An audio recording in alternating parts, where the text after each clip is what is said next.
Je vous remercie pour cette invitation et je ne vous cache pas que je suis impressionné par l'Assemblée que nous formons. Cela est le signe d'un véritable dynamisme et c'est bien le rôle d'un synode que de donner ce type d'impulsion.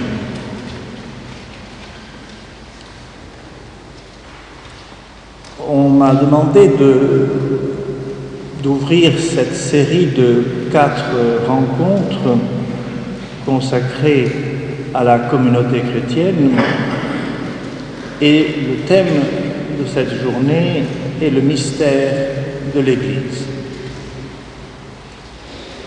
Je le dis tout de suite et d'emblée, c'est la porte d'entrée à tout le reste. Les questions concernant la communauté chrétienne sont extrêmement nombreuses, toutes importantes et parfois même techniques, si je puis dire.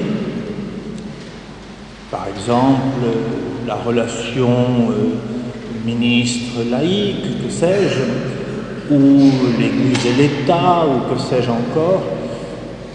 Mais on ne peut entrer dans toutes ces questions, disons, particulières, que par une seule porte d'entrée, et qui est le mystère que forme la communauté chrétienne que nous formons.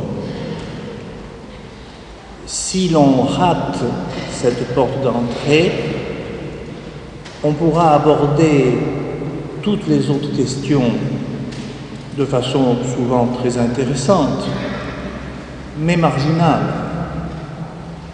On pourra faire, et ce n'est pas du tout à récuser, de la sociologie religieuse, ou de l'histoire religieuse, mais on aura raté le cœur du sujet, parce que le cœur du sujet, c'est que l'Église est un mystère, ou si vous préférez, la porte d'entrée à tout le reste.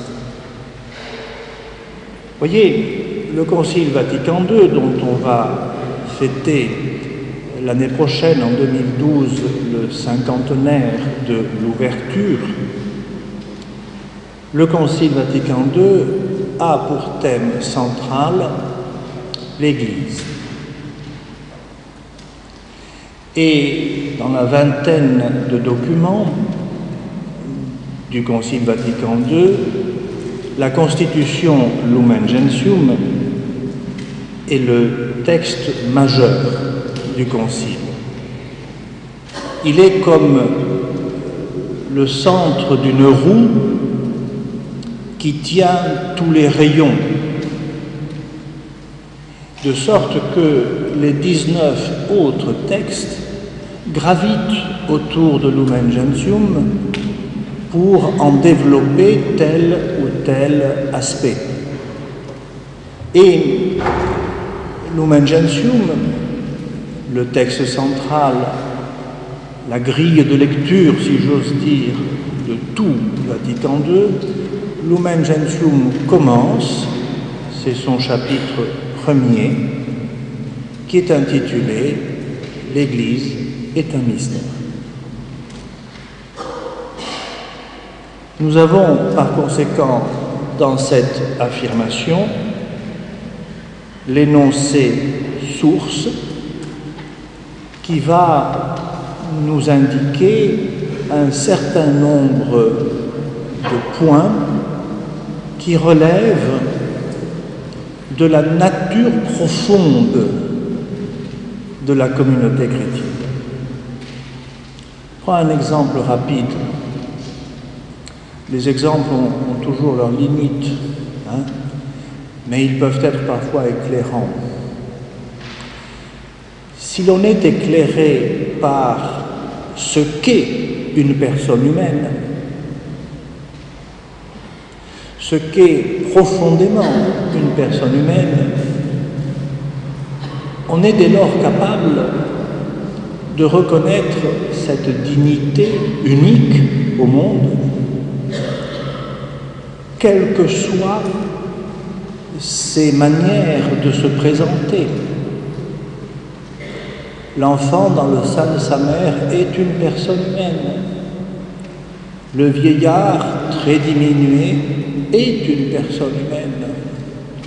On voit bien la différence d'apparence entre les deux cas que je prends, et entre lesquels il y a toutes les situations possibles. Mais il y a quelque chose qui est radical, fondamental. C'est que l'un et l'autre est une personne humaine. Et il y a dans cette dignité, il n'y a pas de plus ou de moins. On l'est ou on n'est pas. Un peu de la même façon, parler du mystère de l'Église, c'est parler de cette dignité radicale de la communauté chrétienne, quels que soient ses modes de présence historiques, sociologiques, qui peuvent être effectivement très différents. Dire que l'Église est un mystère, si c'est l'énoncé source de tout ce que l'on pourra et devra dire ensuite, l'Église est un mystère ne dit pas tout, absolument tout.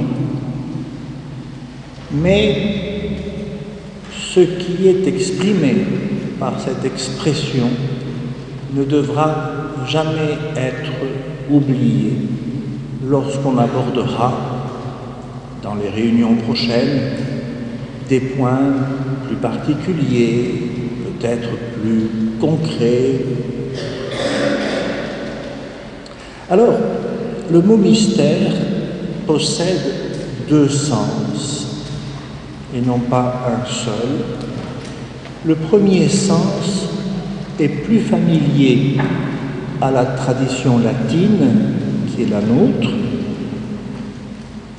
et le second sens est plus familier à la tradition orientale. Je ne dis pas orthodoxe, je dis orientale, parce qu'il y a quand même des millions de catholiques en Orient.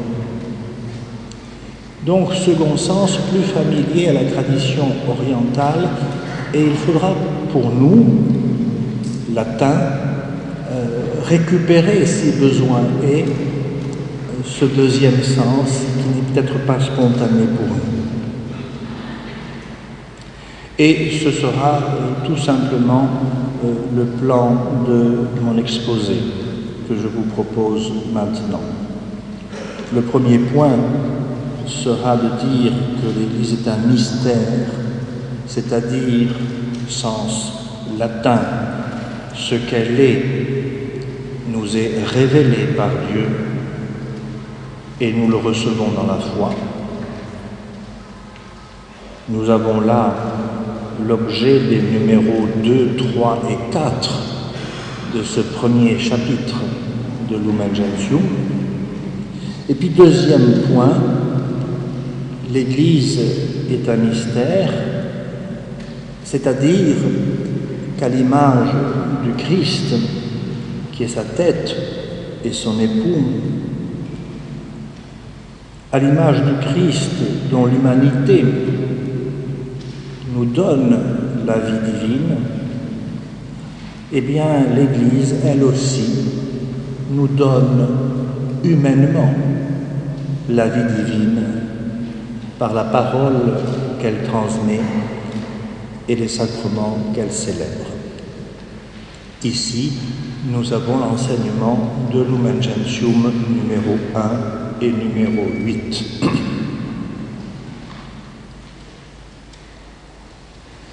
Premier point, première partie, si vous le voulez bien, l'Église est un mystère, c'est-à-dire elle nous est révélée par Dieu et elle s'adresse à notre fiat qui s'appelle la foi. Il peut paraître banal, mais il faut se méfier des apparentes banalités en théologie.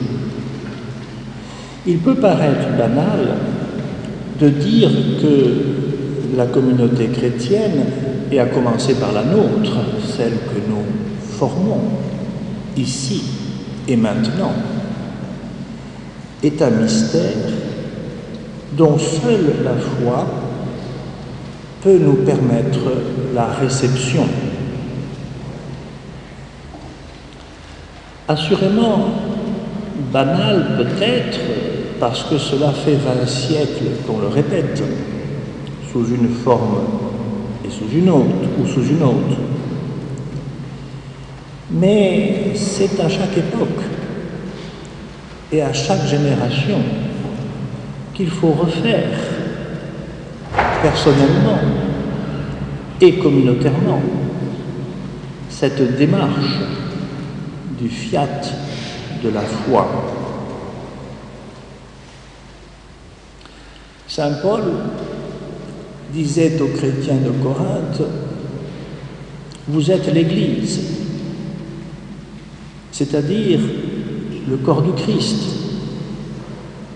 Vous êtes, je cite la première aux Corinthiens, chapitre 12, verset 27, vous êtes, vous, le corps du Christ, et membres, chacun pour sa part. Ceci n'est accessible qu'à la foi. Sinon, ça n'a aucun sens.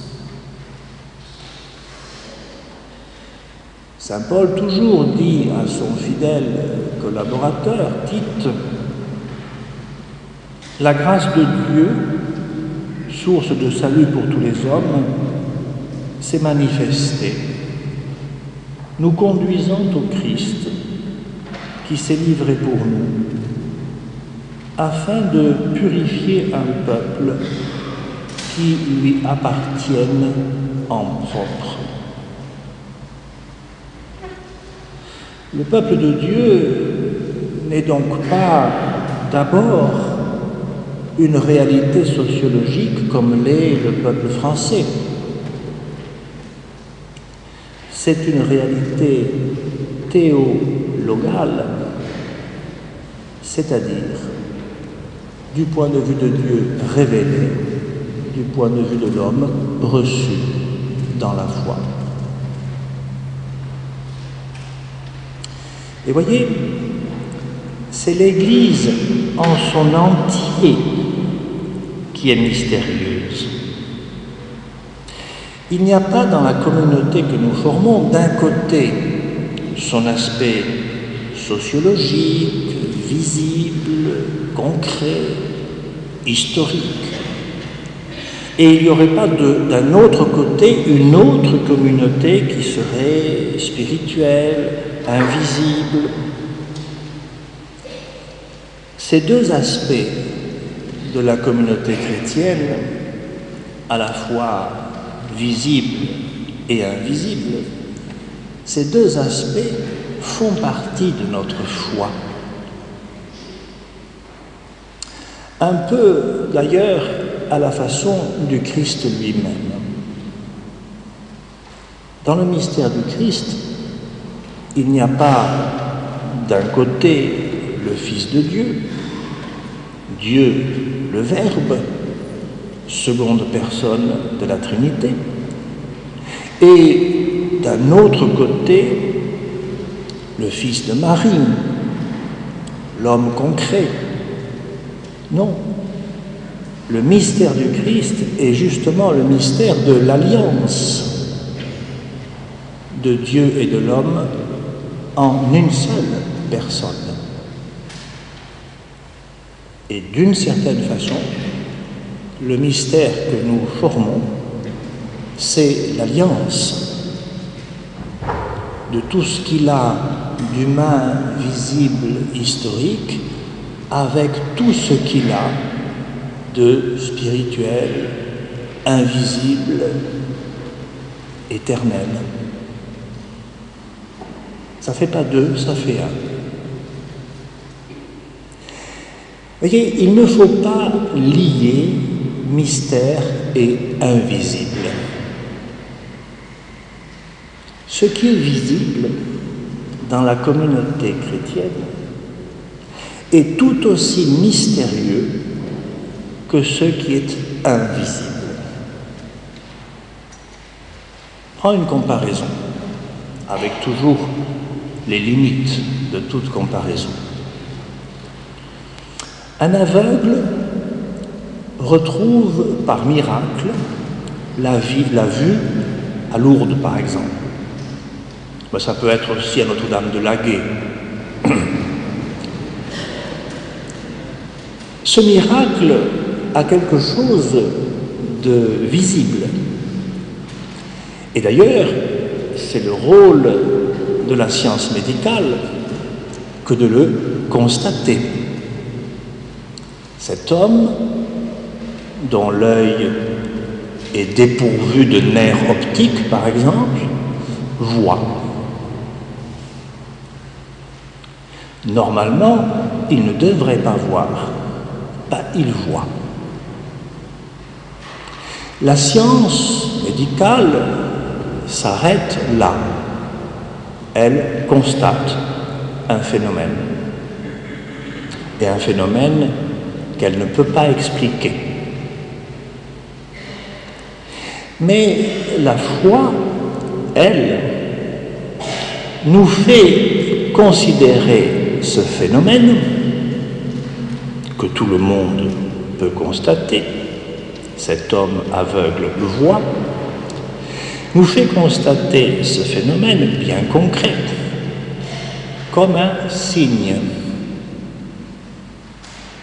Ce n'est pas pour nous seulement une réalité médicalement inexplicable. Ce fait, je le répète, irrécusable, concret, visible, est un signe, c'est-à-dire une réalité qui renvoie à autre chose. Un signe renvoie toujours à une réalité signifiée. L'habit que je porte est un signe. Il renvoie à autre chose que lui-même, c'est-à-dire mon identité dominicaine. Vous comprenez bien que quand je suis sous la douche, je suis tout aussi dominicain que maintenant, devant vous. Mais enfin, il n'y a pas le signe. Alors, voyez, la réalité désignée par le signe, c'est vrai, elle est invisible. Mais justement, tout ce qu'il y a de visible, de concret dans la communauté chrétienne, et notamment lorsqu'elle est rassemblée pour recevoir la parole de Dieu et célébrer les sacrements, tout ce qui est visible dans la communauté chrétienne constitue le signe ecclésial qui renvoie à une réalité signifiée qui est dans le signe, qui n'est pas à côté, et qui est le corps du Christ, le peuple de Dieu, le temple de l'Esprit qu'est la communauté chrétienne.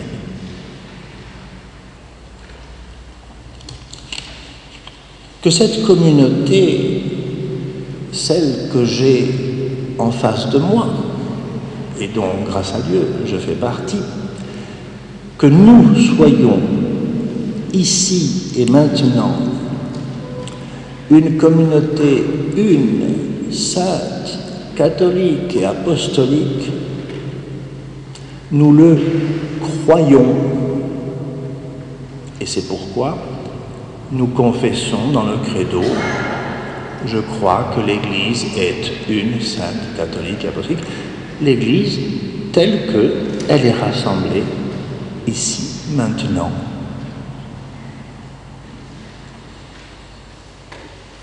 Ce mystère de foi qu'est la communauté chrétienne est extrêmement proche du mystère de foi qu'est le Christ lui-même.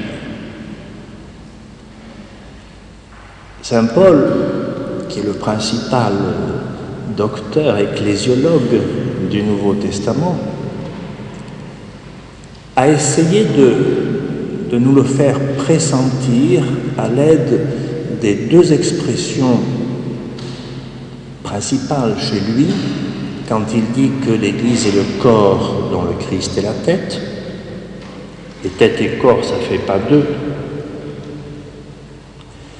ou quand il dit que l'Église est l'épouse du Christ époux, là aussi, depuis Genèse 2, 24, on sait qu'il s'agit d'une seule chair. Il y a donc une affinité extrêmement étroite entre le mystère qu'est le Christ et le mystère qu'est la communauté chrétienne. J'aime à parler avec mes étudiants du couple Christ-Église. Alors bien sûr, la question est de savoir comment ce mystère ecclésial est perçu par les hommes. Eh bien, je vais reprendre ici un développement de l'abbé Journet, un des principaux ecclésiologues du XXe siècle, un fribourgeois, donc on va prêcher pour sa chapelle, parce qu'il a fait de manière extrêmement suggestive le parallèle entre notre foi dans le Christ et notre foi dans le mystère ecclésial. Comment le mystère du Christ a été perçu par ses contemporains, tels que les évangiles nous le rapportent. Le Christ, pendant 3 ans de vie publique, a marché sur tous les chemins de la Judée et de la Galilée. Comment les personnes qu'il rencontrait l'ont reçu. Et on peut noter dans les évangiles 3 types de réactions. La première fut celle des personnes pour lesquelles ce Jésus qu'on voyait passer sur le chemin n'était que le fils du charpentier de Nazareth. Rien de plus. Autrement dit, un homme comme il y en a beaucoup d'autres. Et croisant le Christ sur les chemins, ils ne l'ont ni écouté, ni a fortiori suivi. Il en va de même pour la communauté chrétienne, hier, aujourd'hui comme demain. Il est facile de ne voir en elle qu'une organisation religieuse comme il y en a beaucoup d'autres. Elle a ses règlements, elle a ses rites, ses formules de prière, ses grandes dates dans l'année. Nous avons là une sociologie religieuse commune à toute communauté religieuse, qu'elle soit chrétienne ou autre. Ce regard, on le surprend très souvent chez la plupart des journalistes, par exemple, ou encore des statisticiens, et bien sûr des sociologues. Ce premier regard, tant sur le Christ, un homme comme les autres, que sur l'Église, une communauté sociologiquement religieuse comme il y en a beaucoup, ce premier regard se limite, si vous voulez, au seul phénomène extérieur. Ce regard n'est pas à 100% faux. C'est vrai que Jésus est issu de la Sainte Famille. Marie est vraiment sa mère selon la chair et son père adoptif, Joseph. C'est pas radicalement faux. De même que de dire que Jésus pesait 70 kilos n'est pas forcément faux, à supposer qu'on puisse le vérifier. Mais enfin, il avait nécessairement un poids. Ce n'est pas faux. De même, dire que l'église à Nice, c'est tant de milliers de personnes, ce n'est pas faux. Mais on sent qu'on reste à la superficie des choses. Le seul phénomène que n'importe qui peut voir. Deuxième regard. Croisant le Christ, donc, dans sa vie publique, il y a eu ceux et celles, souvent d'ailleurs des personnes très modestes, très simples, qui, voyant cet homme, ont quand même été frappés par la dignité de sa vie, l'autorité de sa parole. Personne n'a parlé comme cet homme-là. Alors, ces gens se sont laissés interroger. Il n'y a pas là une humanité banale. Vous comprenez, faire marcher un paralytique ou faire voir un aveugle, c'est tout sauf banal. Alors ces personnes ont assez spontanément pensé que ce Jésus de Nazareth était habité par une force qui ne pouvait pas être qu'humaine. Dans les catégories bibliques de ces personnes, elles ont donc pensé à un prophète. Vous voyez, dans l'évangile de saint Marc, par exemple, au chapitre 8, un grand prophète s'est levé en Israël. Alors vous voyez, le complément important de ce deuxième regard par rapport au premier, c'est bien un homme, Jésus. On sait d'où il vient. Sa mère, ses frères et sœurs sont parmi nous. Oui, mais ce n'est pas un homme exactement comme tous les autres. De même, ce regard peut être porté sur la communauté que nous formons. Cette communauté que nous formons porte et transmet depuis 2000 ans une sagesse particulièrement élevée. Nous n'en sommes pas toujours très conscients. Je vous donne un exemple. Un de mes frères dominicains polonais, avant d'être dominicain sous le régime communiste, était ingénieur en hydraulique. Et le régime communiste polonais l'avait prêté au régime communiste chinois à l'époque des très grands travaux des barrages hydrauliques sur les grands fleuves chinois.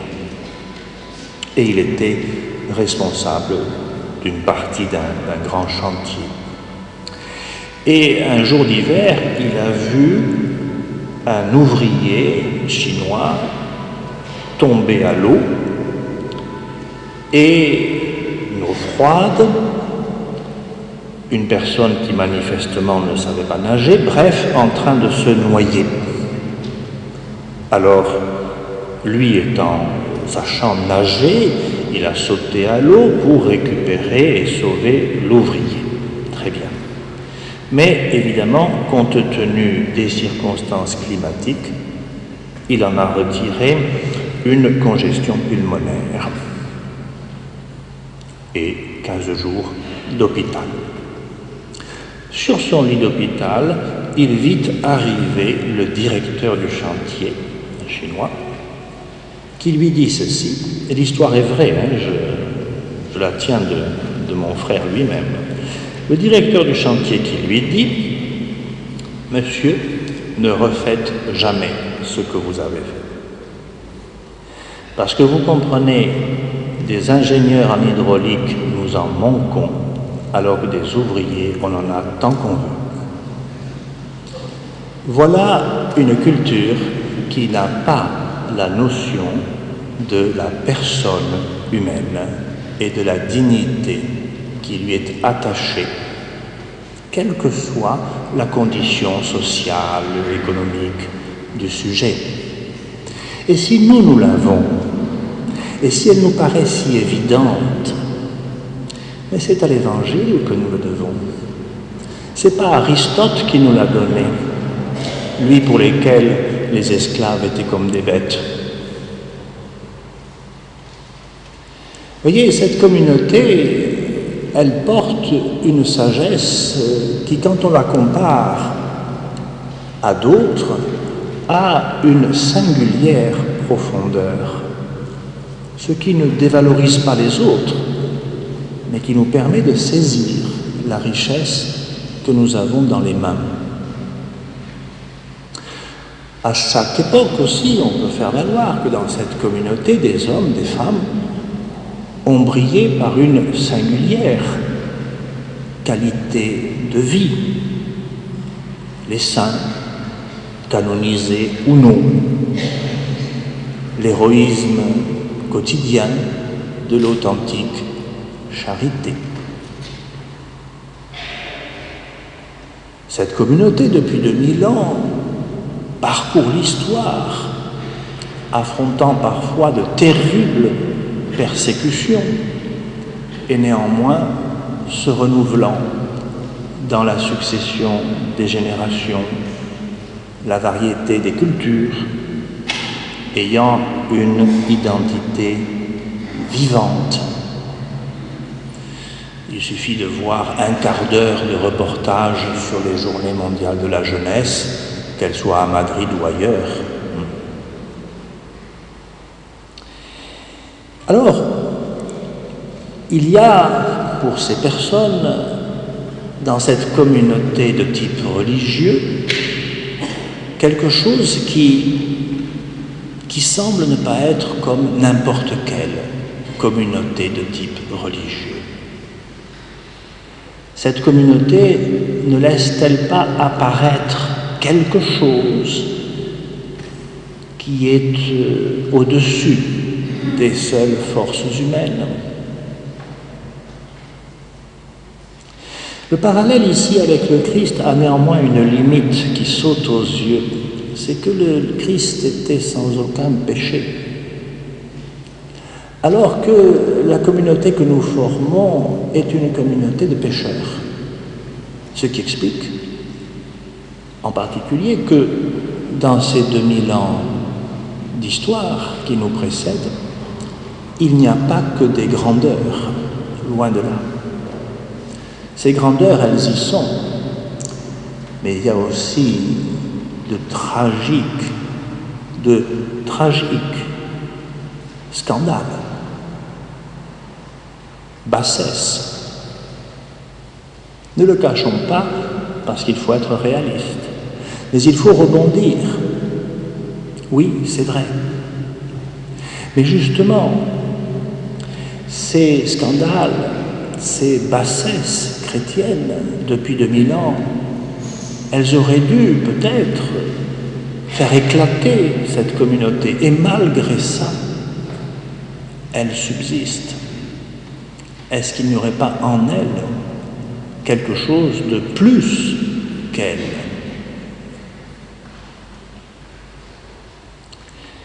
Voyez, ce deuxième regard est quand même plus riche que le premier. Il n'embrasse pas encore totalement la réalité, mais on le sent sur le bon chemin. Se laisser interroger. Et interroger par les signes que l'on voit. Non pas être ou blindé ou blasé, mais suffisamment ouvert pour se laisser interroger. Un aveugle qui voit, ça doit interroger.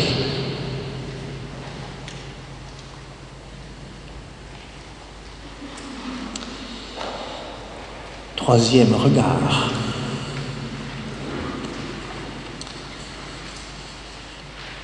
Pour vous, qui suis-je ?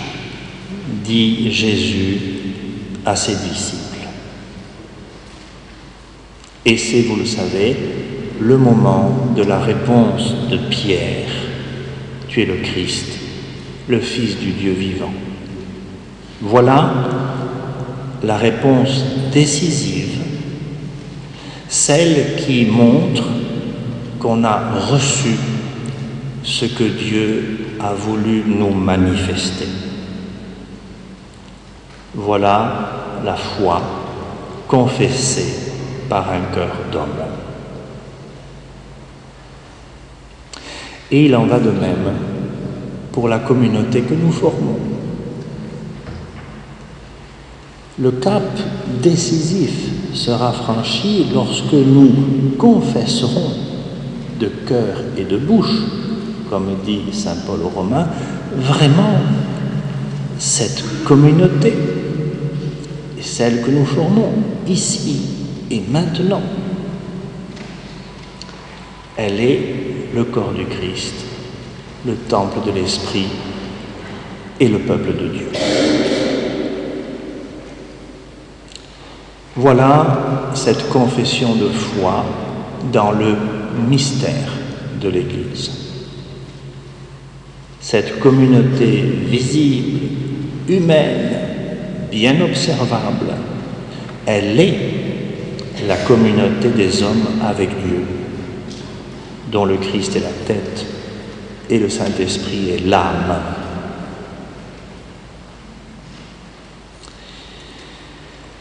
L'existence donc de la communauté ecclésiale est d'abord donc une question posée à tout homme et femme qui le rencontre, ce mystère. Pour vous, qui suis-je, dit le Christ. Pour vous, qui suis-je, dit l'Église au monde. Et vous le savez, devant cette question, il n'y a que deux réponses possibles. Le oui de la foi ou le non. Il n'y a pas, comme on a fait le coup à Saint Paul, à Athènes, on verra là-dessus une autre fois. Dire cela, c'est déjà répondre non.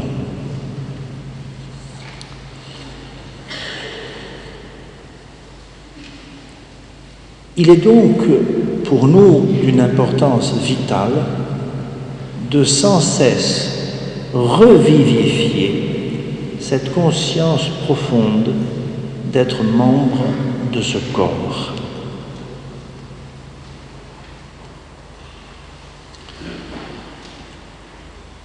Revivifier cette question profonde, la redynamiser, est importante parce que nous risquons de rétrograder, si je puis dire. Si nous n'avions pas cette confession de foi dans le credo que nous professons, nous ne serions pas là. Mais une certaine routine, une certaine habitude peut nous faire rétrograder de ce troisième regard qui est celui de la foi au deuxième, voire au premier. Je prends l'exemple extrêmement suggestif de ce qui s'est passé en France, en particulier entre 1920, entre 1900, 1910 et 1930. Dans cette période difficile pour le catholicisme français, où beaucoup de catholiques, sans trop s'en apercevoir, ont misé sur le mauvais cheval.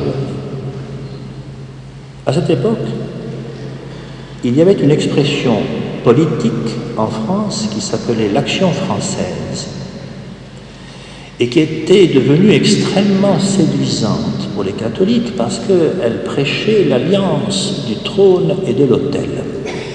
Vieille nostalgie catholique depuis la Révolution. Or, beaucoup de catholiques ne se sont pas aperçus. Il a fallu un coup de massue un peu fort en 1929, venant de Rome.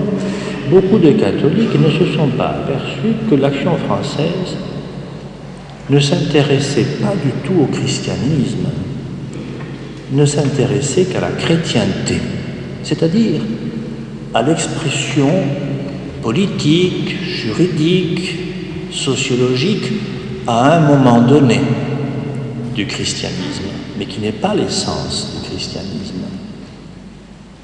La chrétienté disparue, le christianisme reste. On le voit bien aujourd'hui. Voyez comment des gens, entre guillemets, de bonne foi, qui allaient à la messe tous les dimanches et se confessaient régulièrement, etc., ont pu insensiblement baisser le regard sur le mystère pour n'en retenir que son expression sociopolitique. Je ne crois pas en la chrétienté, mais je crois dans le christianisme. Oui. Il ne faut pas mélanger les deux. Alors, notre foi, embrassant le mystère de la communauté chrétienne, est remarquablement exposée, comme je le disais tout à l'heure, par les numéros 2, 3 et 4 de Lumen Gentium. Vous voyez, l'Église, c'est la Trinité qui s'ouvre à autre chose qu'elle-même et qui est l'humanité. Pour la faire pénétrer, cette humanité, dans le secret et la profondeur de cette vie divine. C'est ça l'Église. L'Église, c'est la Trinité qui invite les hommes à la rejoindre éternellement. Et si on ne considère pas ça dans la communauté chrétienne, on a tout raté. On pourra faire tous les développements sociologiques que l'on veut, et ils ne seront pas faux. On en aura évacué la vie la plus profonde, la réalité la plus profonde.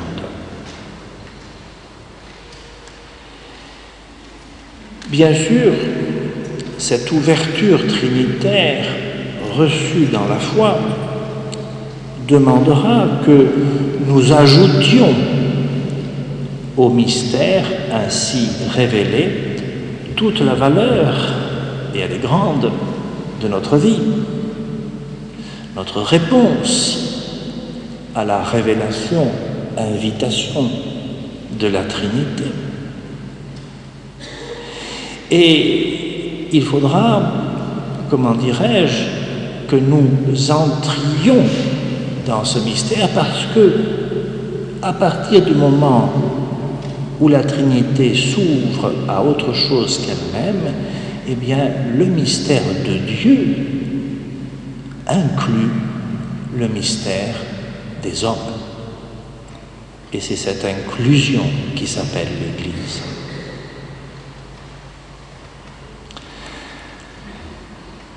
Vous me direz, c'est bien, ça ouvre quand même quelques perspectives, mais comment cela peut nous aider à entrer dans des questions qui viennent ensuite, par exemple, la relation ministre-laïque, par exemple. Eh bien, cette porte d'entrée nous dit que toutes les questions qui viennent après, parfaitement légitimes, importantes et nécessaires, sont des questions pour lesquelles la foi sera la lumière nécessaire. Parce qu'il est facile de parler des relations dans la communauté chrétienne entre les ministres et les laïcs, par exemple, d'une manière sociologique, d'une manière juridique, d'une manière historique. Oui, pourquoi pas?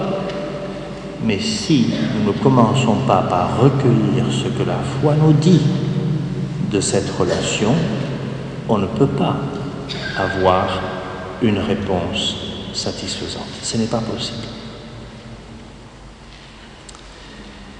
Je dirais que je passe peut-être un peu trop de temps dans ce premier point de mon exposé,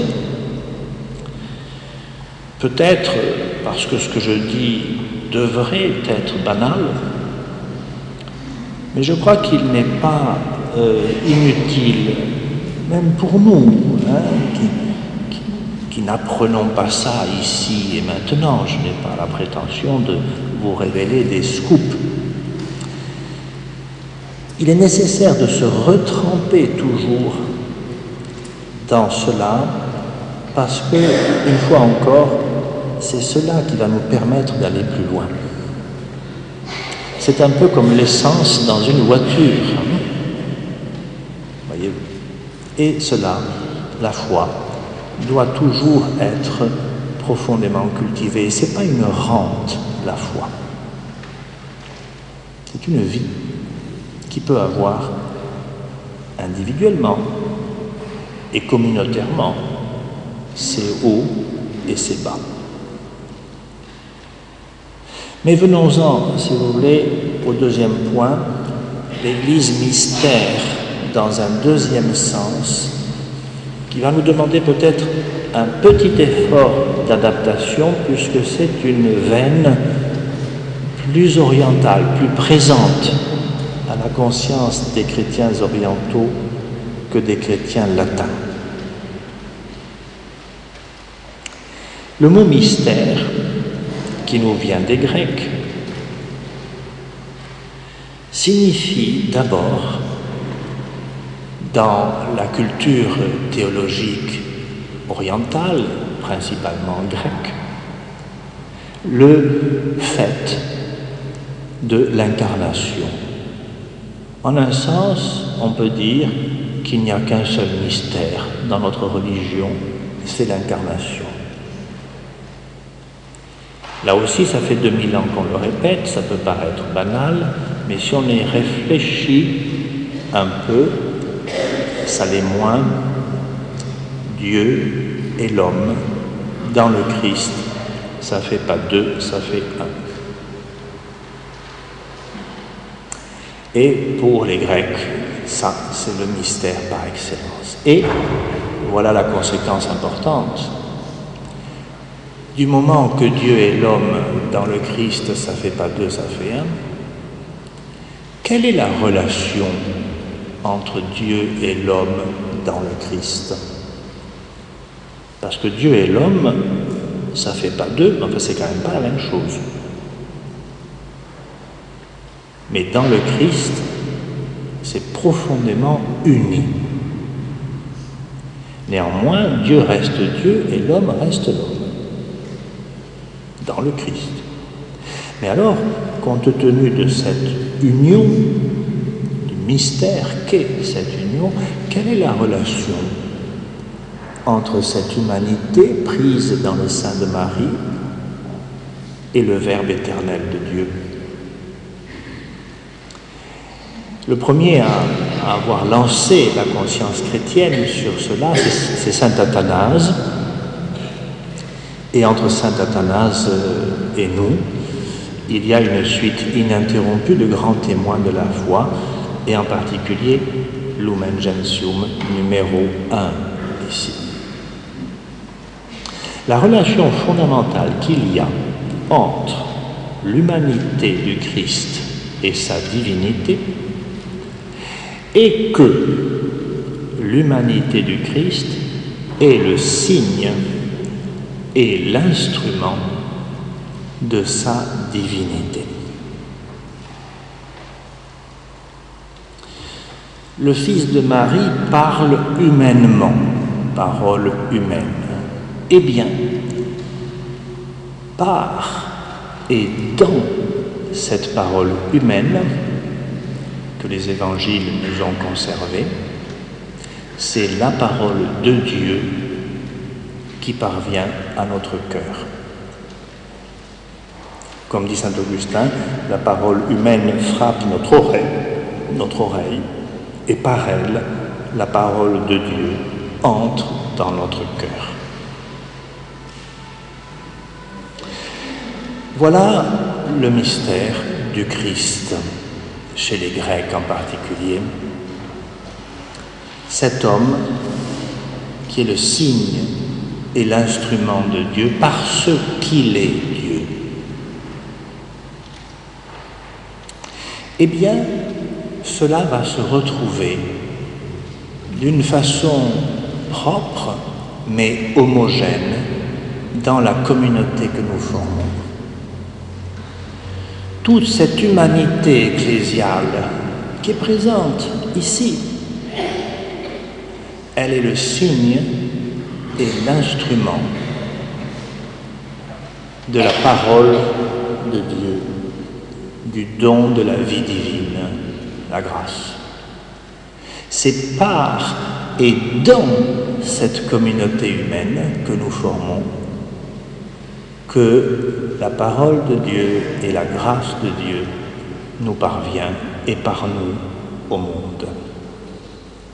Il y a une relation analogue. Le Christ est vrai Dieu et vrai homme. L'Église est de quelque façon vraiment divine et vraiment humaine. Voyez qu'il y a plus que nous en nous pour que nous soyons les signes et les instruments de la manifestation de Dieu en ce monde. Et ici, voyez-vous, c'est toute l'activité de la communauté chrétienne qui doit être signe et instrument de ce que Dieu veut réaliser en ce monde, c'est-à-dire son salut. Il n'y a pas que la grande homélie dans la cathédrale ou la célébration eucharistique qui sont ces signes et ces instruments. Certes, ce sont des manifestations majeures. C'est toute la vie de la communauté chrétienne qui doit signifier le mystère de Dieu qui convie l'humanité à le rejoindre et qui doit transmettre d'une manière ou d'une autre la grâce de la vie divine. Transmettre par la prédication apostolique et par la célébration des sacrements reçus du Christ, c'est le mode le plus élevé de cette transmission. Mais cela ne doit pas nous faire oublier tous les autres modes. La mère de famille qui apprend ses premières prières à son enfant, mais c'est considérable ça. C'est même déterminant. Tous les catéchistes présents ici me diront, j'espère, je crois, que catéchiser un enfant dont la famille ne s'occupe absolument pas de religion ou de foi, c'est très difficile. Alors que catéchiser un enfant qui tous les soirs prie en famille chez lui, on voit bien que c'est quand même plus facile. Le témoignage que nous donnons, pas forcément par la parole, mais par la façon dont nous vivons, mais c'est une prédication considérable de l'Évangile.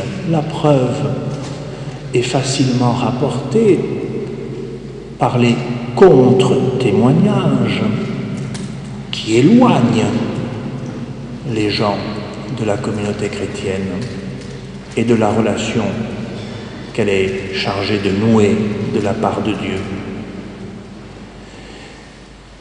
Dans la vie de la communauté chrétienne, c'est tout qui doit constituer signe et instrument de la parole de Dieu et de la grâce de Dieu, avec ces manifestations majeures, comme je l'ai dit, que sont la prédication apostolique et la célébration des sacrements. Mais dire manifestation majeure et déterminante ne signifie pas les seules. Prédication apostolique et célébration des sacrements sont comme la locomotive du train. Mais un train n'existe pas s'il n'y a pas des wagons. Ici, voyez-vous, quand on dit que l'Église est un mystère, on signifie que tout en elle, qui est humain, visible, concret, repérable, est élevé ou élevable par la grâce de Dieu à signifier et à donner réellement la vie divine. C'est pourquoi nous avons ici une nature très complexe de l'Église, communauté divino-humaine, entre guillemets. Je vais relever pour finir quelques conséquences de ça. L'Église est à la fois sainte et composée de pécheurs. Vous me direz, ça ne va pas très bien ensemble. Eh bien, cela signifie que la communauté chrétienne dans son ensemble universel, et celle que nous formons ici, c'est la même. Cela signifie que la communauté chrétienne reçoit constamment de Dieu, par le Christ et dans l'Esprit, la parole du salut, les sacrements du salut, qui conduisent jusqu'à nous la vie de Dieu. L'Église est sainte sous l'aspect où, par la fidélité de Dieu, et non pas sur nos mérites, mais la fidélité de Dieu maintient, malgré nos péchés, cette parole de Dieu et les sacrements de Dieu. C'est pourquoi, deuxième conséquence, malgré toutes les lourdeurs, les lenteurs et pour tout dire les péchés des chrétiens, c'est en demeurant au sein de cette communauté que nous sommes conduits vers la sainteté. Il faut parfois beaucoup de force intérieure pour accepter ces lourdeurs et ces lenteurs. Vous comprenez, une paroisse dont le curé s'est rendu coupable de pédophilie, vous comprenez, pour rester chrétien, il faut de la force, celle de l'esprit. Il faut aussi et inséparablement de l'humilité. Parce que s'il est facile de reconnaître les péchés des autres, on est intarissable sur le sujet, il ne faut pas oublier que nous sommes tout autant des pécheurs.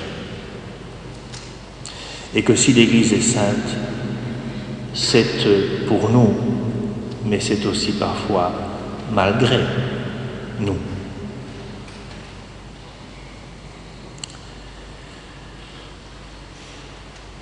Autre conséquence, ce qu'on appelle la sécularisation est ici la réduction de la communauté chrétienne à sa dimension purement humaine. Le fait de ne plus voir que dans cette réalité humaine, il y a la dimension surnaturelle, le Christ parmi nous, sa parole et ses sacrements.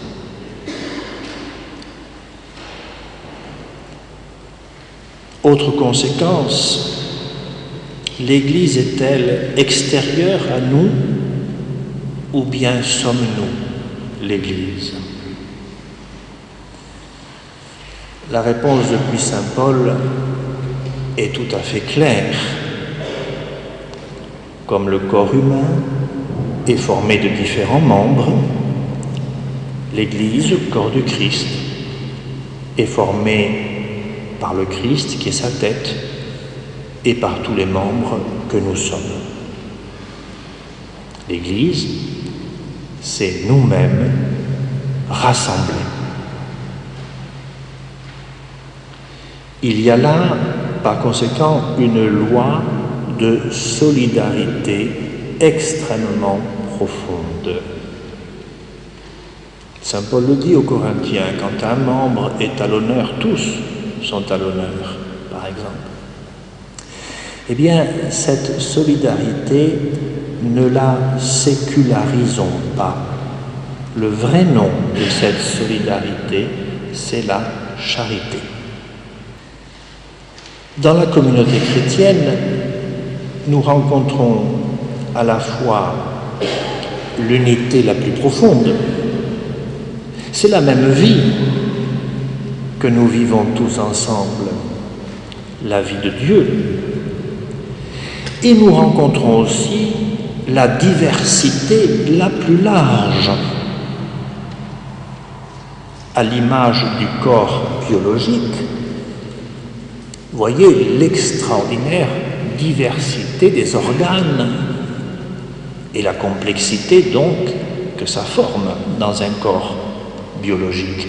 Eh bien, l'Église est beaucoup plus diverse encore qu'un corps biologique.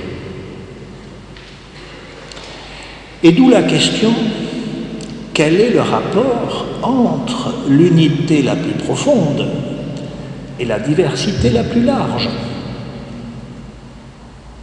Parce que vous comprenez bien que s'il n'y a que l'unité, ça sera totalitaire. S'il n'y a que la diversité, ça sera la pagaille, le chaos, la discorde et donc l'éclatement. Il faut tenir ensemble l'unité la plus profonde et la diversité la plus large. Et ce n'est pas tous les jours facile, hein, vous le savez aussi bien que moi. Saint Paul a rédigé une épître sur la question que je vous suggère de reprendre un jour ou l'autre. C'est l'épître aux Éphésiens. Parce que figurez-vous qu'au premier temps du christianisme, cette relation entre unité et diversité a manqué à plusieurs reprises de faire exploser les choses. Et plus particulièrement, dans l'épître aux Éphésiens, ce sont les chapitres 4, 5 et 6.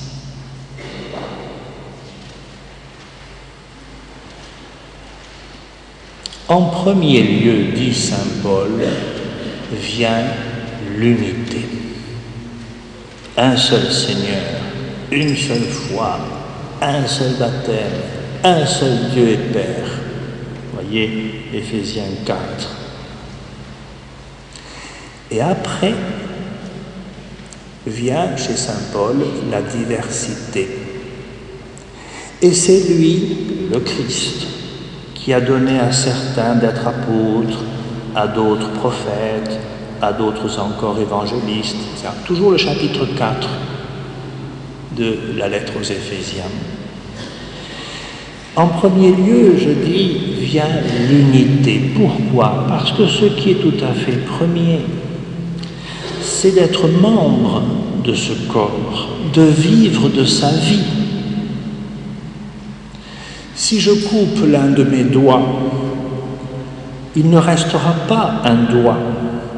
Coupé de l'unité de vie du corps, si je le pose coupé devant moi, il va se corrompre. C'est absolument premier de vivre de la vie du tout.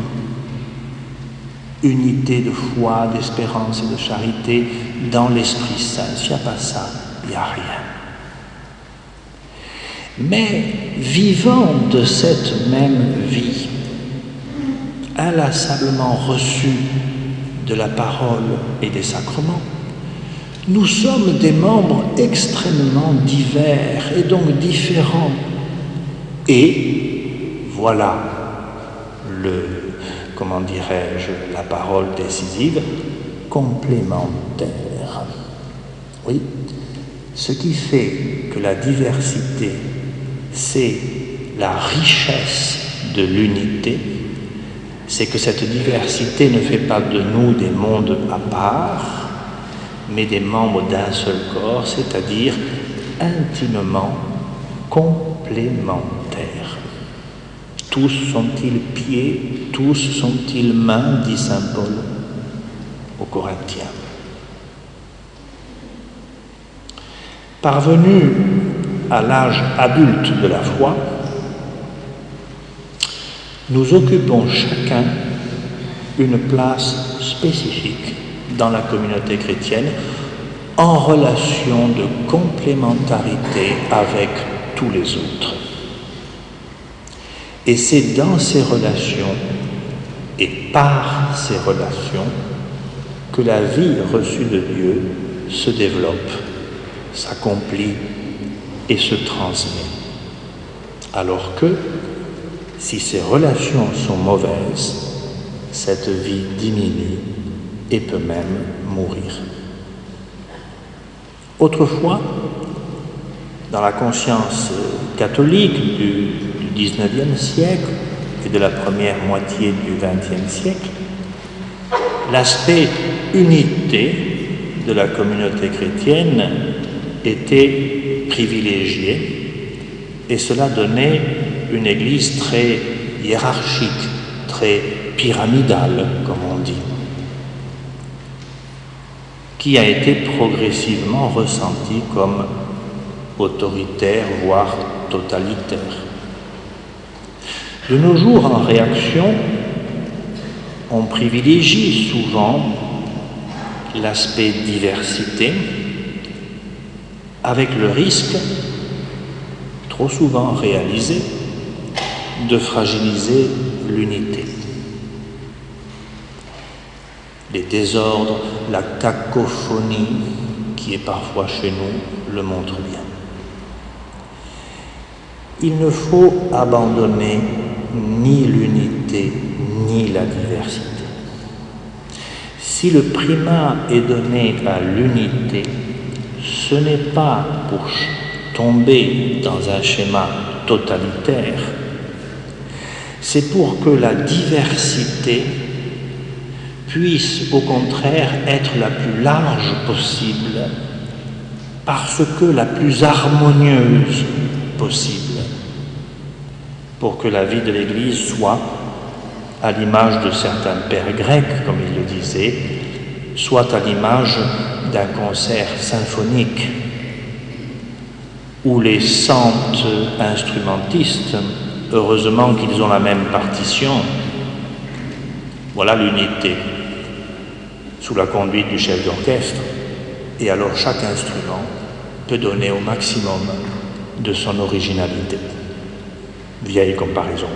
Je m'arrête parce que je ne veux pas être trop long, en redisant très rapidement ce que je disais au début. Vous voyez, la présentation de l'Église en son mystère, dans ces deux sens du mot mystère, me semble-t-il, devrait permettre de situer toutes les autres questions qui vont occuper vos autres rencontres dans ce, je dirais, climat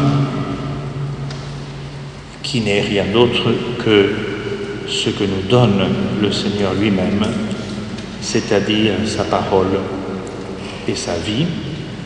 Alors, nous continuerons à être toujours plus et toujours mieux le sanctuaire de la Trinité en ce monde fait de pierres vivantes que nous sommes. Je vous remercie.